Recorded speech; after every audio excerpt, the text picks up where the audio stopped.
Hello, this is Brandon Johnson. This is my Module 4 assignment for AEP 855. When discussing and reviewing some of the rubrics with my principal, uh, as far as staff relationships, we thought our school was modeling because of our involvement in our PLCs and our new teacher mentor programs that we have established at our school. Students, we thought we were modeling because of our use of capturing kids' hearts throughout the whole school, and also our climate surveys that are used to monitor school improvement among staff and students. We thought our family relations was transitioning. We do some open houses at the beginning of the year. We do conferences twice a year, college and career ready conferences to review the students' individual plan of studies. And we use social media as much as possible to help communicate with the families also. Community, we decided that this was implementing. We do different community surveys. Community members serve on our school improvement team. We have student involvement within the community as far as community service projects that they can go out and do, project seminars, stuff like that. Relevance assessment, curriculum, we thought we were modeling based on the fact of our PLC time to align standards and have a standard test, final exams and stuff like that. Data collection through our use of Scantron and AIMSweb and other testing formats.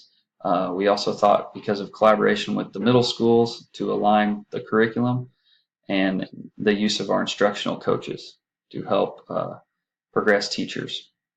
Instruction, we thought we were implementing because of our mentor teaching program, as I mentioned earlier, instructional coaches, and our district in-service collaboration time. Student engagement, we thought this was transitioning. We do have individual plan of studies for the student body that we implemented last year, but that is something that we are working towards perfecting. Technology, we thought this was transitioning. We're not a one-to-one district. We're a bring your own device district. We do have a student Wi-Fi network. We have multiple tech classes where students can receive certifications throughout their school time. So we thought we were transitioning in that area. There's always room for improvement. Responsive culture. Leadership, we thought we were modeling in this area because of our clear district vision and our clear school goals.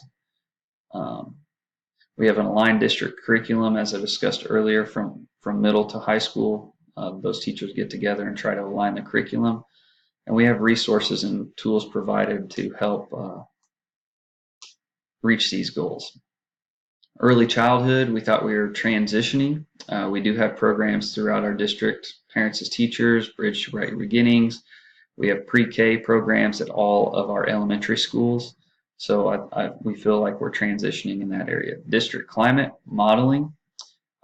We do climate surveys for staff and students. Again, the Capturing Kids' Hearts program and school safety procedures are often reviewed to make sure that that a safe school climate is being met.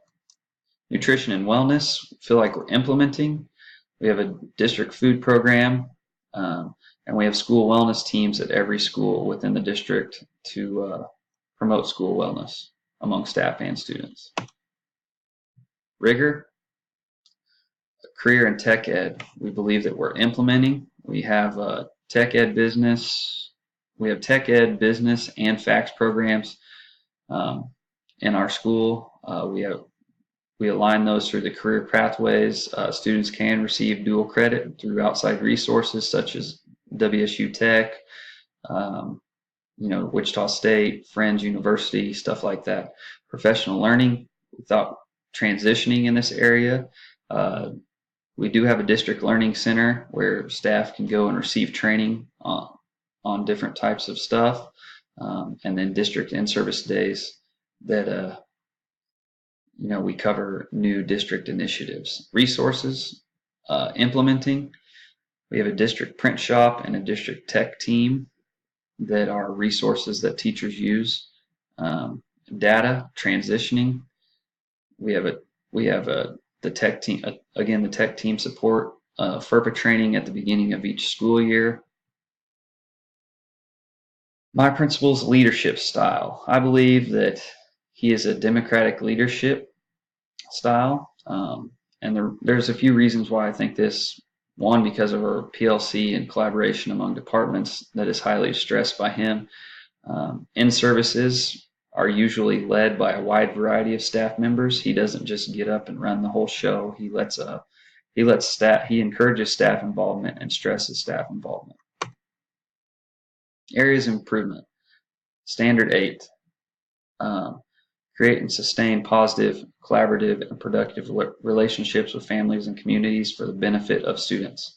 I believe we need to continue to stress communication with families through conferences, let the families know that we, the school, is doing everything to help the student for the future. Also seek community relations that will help further student education in the future. Standard 10, school improvement. Use methods of continuous improvement to achieve the vision, fulfill the mission, and promote the core values of the school. Keep making sure that the staff and students have a clear vision of the school goals, make adjustments to those goals as needed, and never stop trying to improve, especially in the area of technology. I believe tech is ever changing, and it's something that we must continue to improve upon to keep pace with the world. And lastly, Standard 6, professional capacity of school personnel. Promote the personal and professional health, well-being, and work-life balance of all faculty and staff. I think that we need to make it a point to get to know staff. It's a large school, but try to get to know everybody. Have staff get-togethers outside of school where staff can, collaborate and just hang out and get to know one another, and make work fun by encouraging staff to get to know each other through these activities. Again, my name is Brandon Johnson. This is my Module 4 assignment for AEP 855. Thank you all for watching.